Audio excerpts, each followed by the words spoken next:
د زیارت سره تعلق لرلو، د کویټه سره نږدې سیمه کې کومه زیارت ده. افتخار د خیبر د جمرود سره تعلق لرلو. محمد رؤوف د شمالي وزیرستان و. یا نور چې څومره شهیدان وشولو بیا په نږدې وختونو کې محترم مفتي منیر شاکر صاحب سلام علیکم مشره شهید د خپل ملت خبره کوله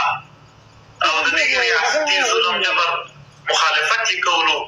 دغو ټولو شهیدانو کورنو ته یا هغه ټول شهیدان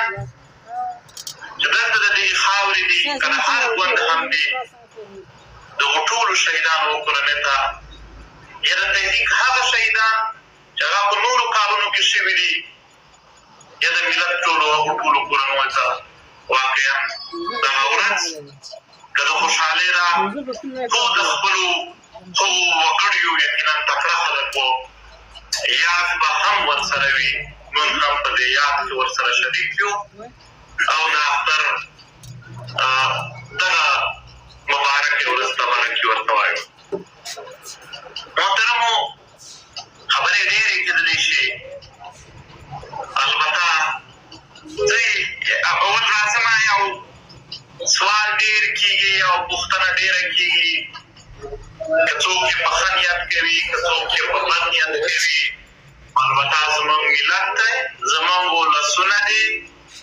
که څوک راته بد نیت لري که څوک ښه نیت لري دا ټول زموږ د ملت وګړي دي او زه یا زموږ تحریک و خپل ملت ته ځان جوابدeh ښکاري. د دوی هره پوښتنه د دوی هره غوښتنه د دوی هر سوال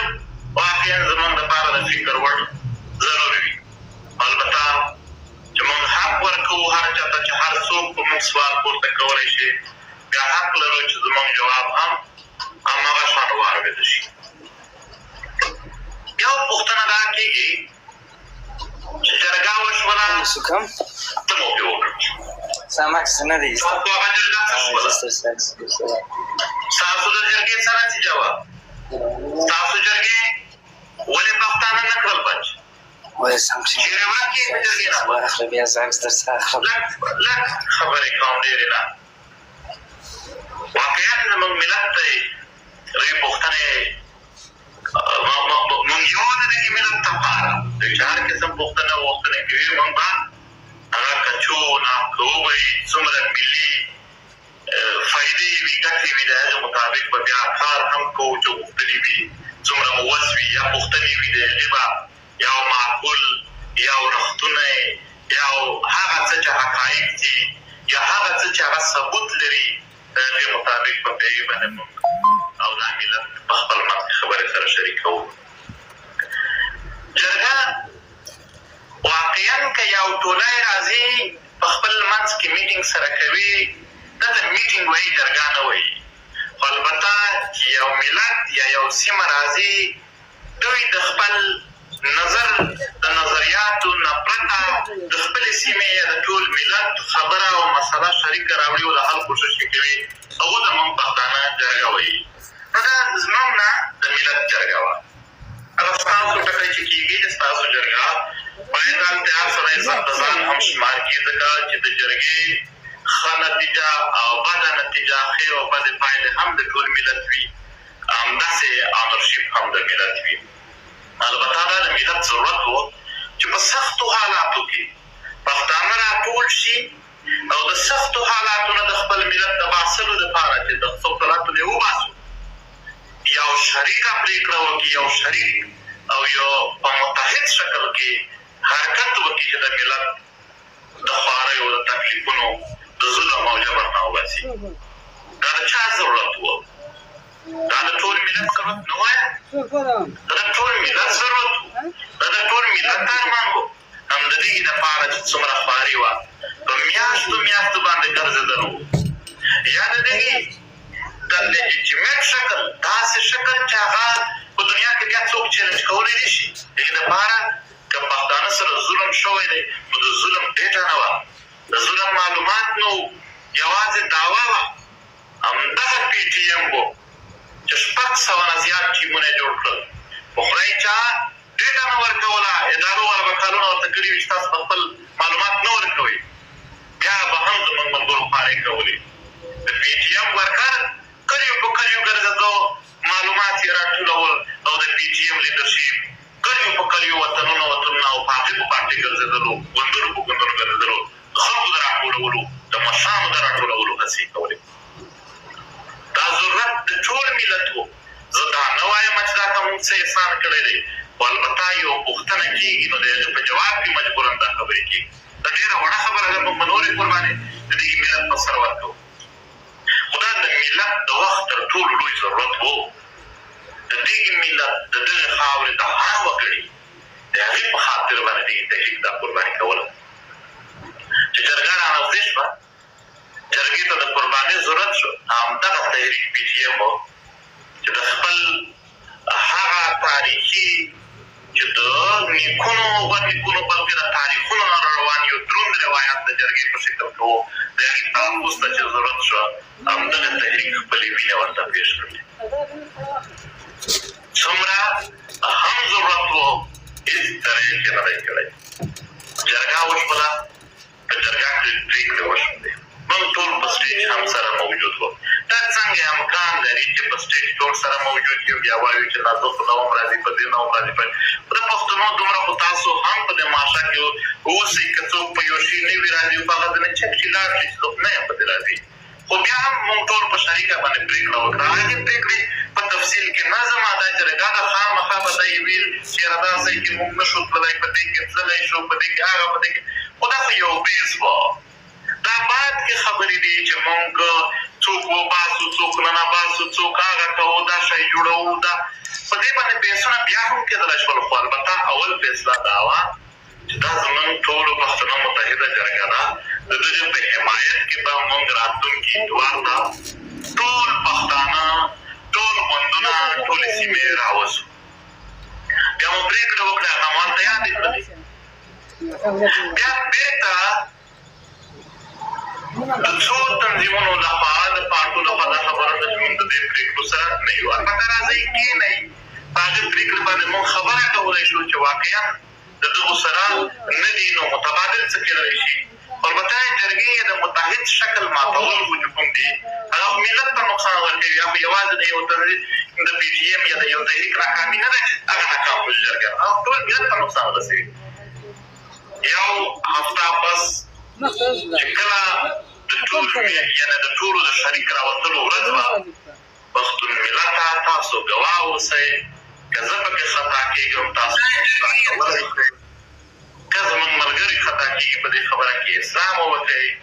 چې کله دا جرګې سره د ودرېدلو چې هو بلکل زموږ ملي جرګه شوې ده موږ ټول ملت ورسره ولاړ یو ورځ راغله نو په دې ګراونډ باندې یوازې پي ټي ایم ولاړ آیا دا یوازې د پي ټي ایم جرګه وه آیا دا یوازې د پي ټي ایم ضرورتونه وو که د ټول ملت وو موږ خو ټول سره شریک وو پرېږده دا چې ورسره څوک ورسره ونه درېدل تاسو د مختلفو تنظیمونو د مشرانو یوازې د سوشل میډیا خبرې پرېږده اتش دوه لاینونه څه دي چې ویلي کي چې سبا به د دې جرګه ده زموږ شریکه ملي جرګه ده موږ به ورسره ولاړو داسې هېڅ شی نه و دښمن ډېر په ښکاره ورځ ولیدل چې دومره لوی کوشش هم دومره لویې منډې تنډې او کوششونو هڅې او خواریو تکلیفونو او قربانیو هم دلته د راټولولو امکان نشته دی د دغو خلکو کې دښمن ولیدل چې دا نه متحد کېږي نو پي ټي ایم خو په اتحاد ولاړ و پي ټي ایم خو د جرګې سره په ګراونډ ولاړ و پي ټي ایم خو په هغه ورځ هم ولاړ و خو نور نه درېدل زه د بل په اراده باندې دلته خلک وایي څه مو وکړه زه خو په دې باندې اراده لرم چې مونږ څه کولی شو البته د بل د کړنو اراده خو د هغه په لاس کې ده چې هغه نه کوي څه وکړو څنګه یې جوړ ولې د هغه اراده ضروري ده ضروري نه ده چې زما په خوله اتفاق وکړه راشه ستا په خوله کې وکړو اتفاق خو ضروري دی دښمن چې دا ولیدل چې دلته اتفاق نه کېږي د پښتنو هغوی د پښتنو وهل سم په تیزي شروع کړي آیا دا چلو مونږ ته پیغورونه ناکامه شوه. ناکامه د دې د وجې نه ده چې پي ټي ایم نه ولاړ، ناکامه خو د دغه وجې ده چې ته نه راسره ودرېدلې. چلو جرګه پي ټي ایم ته پیغور ورکړه، خو ملت ته کوم نقصان ورسېده؟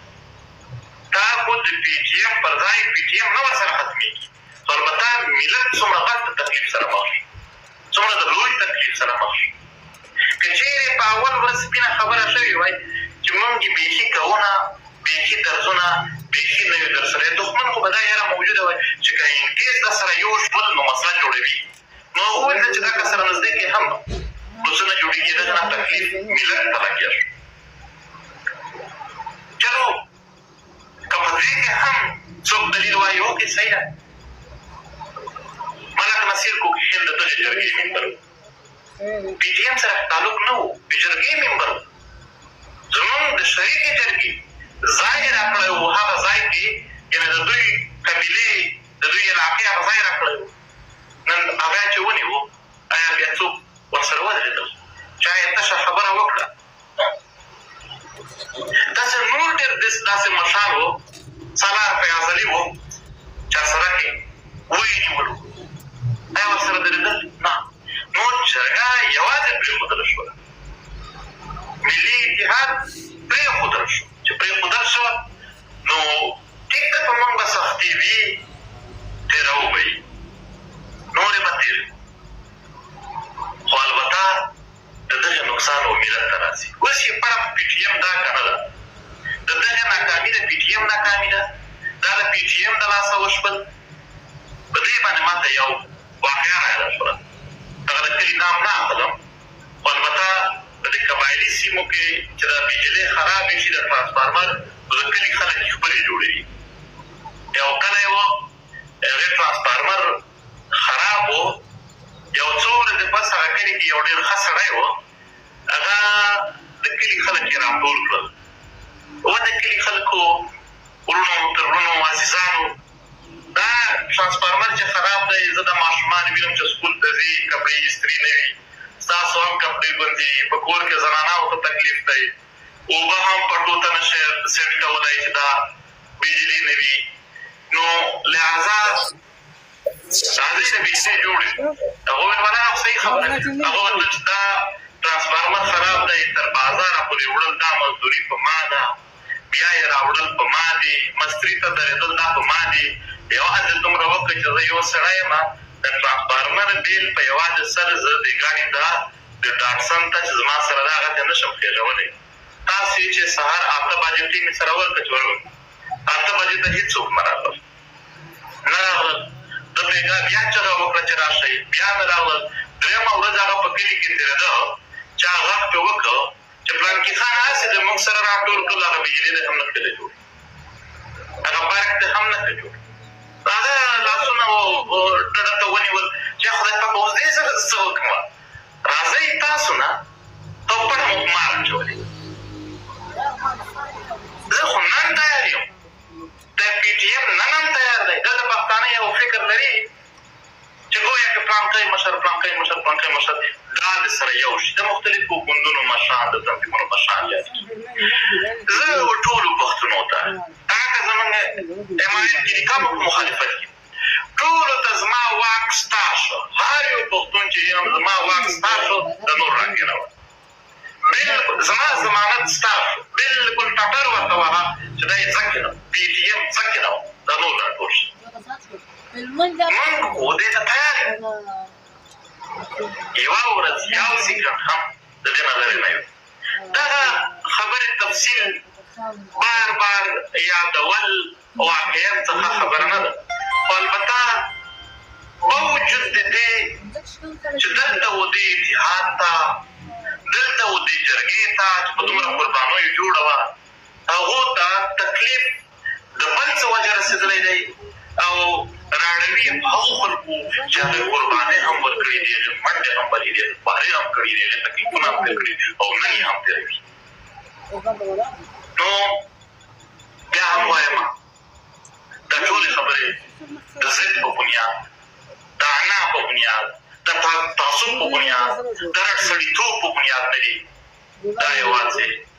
د حقایقو په بنیاد دي. او بیا ورسره بیا وایو چې نن هم موږ نه وي ښکاري، نن هم سبا هم هر چېرته که په دې پښتنو کې چا هم اتحاد کولو زموږ له اړخه بېخي د هر پښتون ته مو واک ورکړی دی. هم په هر شرط باندې که سره کېني او دا شرط هم وي چې پي ټي ایم به نه وي پکې او دوی به بېخي غلي وي په کور کې نه موږ د پښتنو ته امن راوړو، موږ ورته چې اوکې صحیح ده، تاسو د پښتنو دپاره امن دپاره کوښښ راوکړئ، موږ چې تاسو کوم ځای راته هغه به کوو چې هغه موږ ته د ملت امن، د ملت ژوند، د ملت واک موږ ته دا پکار دي. موږ هغه خلک نه یو چې د مریض ډاکټران نه یو چې د مریض علاج د وشي اوس ما نه ده، د هر چا په دوایي ده، هر چا په غبن ترتیب باندې چې کېږي ودې شي چې علاج وشي. دغه ملت دا نن هم وینې سره راټولې کړي دي، پرون یې سره راټولې کړي دي، کراچۍ کې یې ویشتلي وو، په مهربان یې وو، په کاټلن کې وویشتل، په سرو وینو کې پټ کړي وو، په وزیرستان کې ماشومان وویشتل. دا دوی به ولم په بنو کې ویشتلي دي، په نورو سیمو. دا څه شی تاسو د روژې په میاشت کې څوک نه مات کوي. دا هغه میاشت دی چې خلک دښمنۍ سره که یې وي هم پرېږدي چې خیر دی دا پروژه کې نه کوو. مسلمان چې یو ځل وي هغه روژه ته ډېر احترام لري. مسلمان چې هر یو ګناه کوي، هر یو ګناه چې کوي، خو چې روژه راشي ما ډېر زیات داسې خلک لیدلي دي چې بېخي یعنې کمزوري مسلمانان وو خو په روژه کې هغه هم ډېر احتیاط کوي. ډېر ګناهګار انسان هم په روژه کې احتیاط کوي خو دغې قاتل هېڅ احتیاط نه وکړو. دا څوک په روژه کې نه معاف کوي. د دغې په خاطر باندې، د دغې ملت په خاطر باندې هر یو پرېکړه. او دا نه چې که اتحاد نه جوړېدو نو موږ به بیا هم څه نه کوو، بیا یې کوو. په خدای چې په دې وجود کې یو ځل وینه غړېږي، په دې وجود کې یو ځل ځای وي د دغې مظلوم ملت، د دغې مظلوم ولس په ملګرتیا کې به موږ خپل اعمال جاري ساتو. که مو څوک ملګرتیا کوي که یې نه کوي، که څوک اتحاد جوړوي که یې نه کوي، زه به په آخر کې راځم چې لږ خبرو علاج څه دی. البته یوازې دلته یو بل طرف ته اشاره کوم. حاجي عبدالصمد یې ونیو په بنو کې، چترال ته یې